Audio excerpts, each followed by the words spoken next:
In the days when Saul was king over Israel, the nation faced one of its greatest threats. The Philistines, long-time enemies of Israel, gathered their army for war.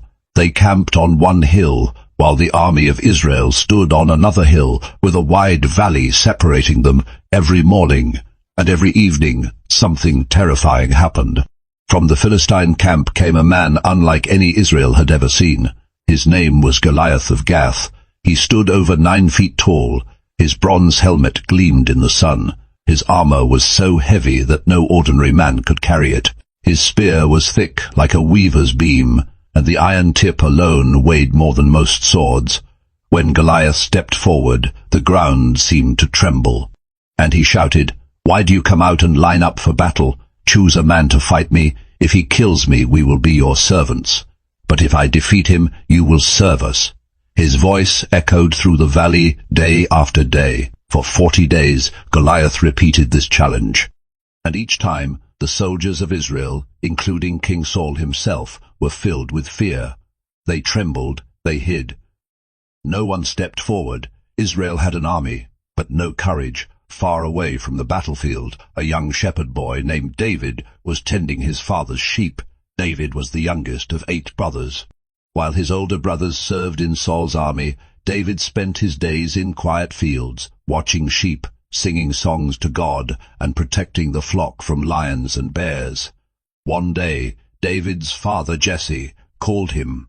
"Take this food to your brothers at the battlefield," he said, "and bring me news of how they are doing." David obeyed immediately. Early the next morning he left the sheep with the keeper and hurried toward the camp of Israel.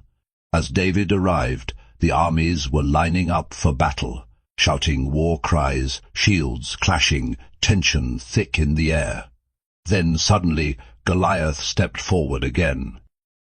David heard the giant's voice for the first time, and he froze, not in fear but in disbelief.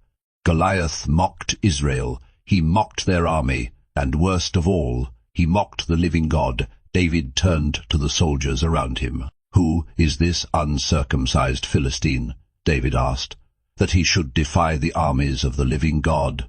The men stared at him. They explained how no one dared to fight the giant. They spoke of fear, of defeat, of death. But David did not see what they saw. They saw a giant too big to defeat. David saw a giant too big to miss. David's words reached the ears of King Saul, and soon David was summoned before the king. Saul looked at the boy standing before him, young, untrained, no armor, no sword. "You are not able to fight this Philistine," Saul said. "You are only a boy, and he has been a warrior from his youth." But David spoke calmly. "When I was tending my father's sheep," David said, "a lion came and took a lamb. I went after it, struck it, and rescued the lamb. And when the lion turned on me, I seized it by the hair and killed it. The same happened with a bear." David looked Saul in the eyes. "The Lord who delivered me from the lion and the bear will deliver me from this Philistine." Saul was silent. Then finally he said, "Go, and may the Lord be with you." Saul tried to place his own armor on David, a heavy helmet, a coat of mail, a sword. David tried to walk, but he could not. "I cannot go with these," David said. "I am not used to them."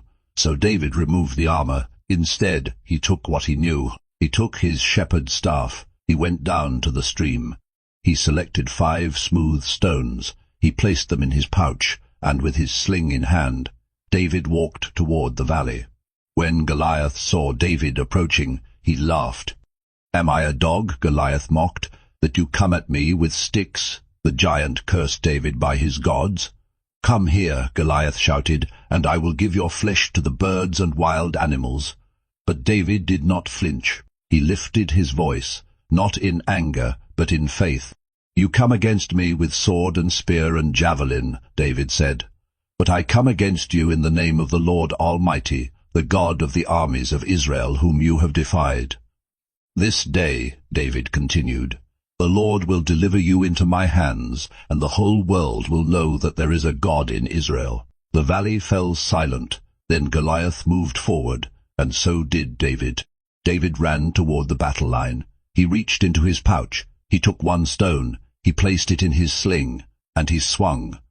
The stone flew through the air, and it struck Goliath in the forehead. The giant staggered. Then he fell, face down to the ground. Silence, then shock, then victory. David ran forward, took Goliath's own sword, and confirmed the defeat. The Philistine army panicked and fled, and the men of Israel rose up with shouts of triumph. That day, Israel learned a powerful lesson. Victory does not come from size. It does not come from weapons. It does not come from experience. Victory comes from faith in God. David was just a shepherd boy, but he trusted a mighty God, and that trust changed history. When you face your own giants, fear, doubt, opposition, or impossible odds, remember David. What looks impossible to you is an opportunity for God to show his power.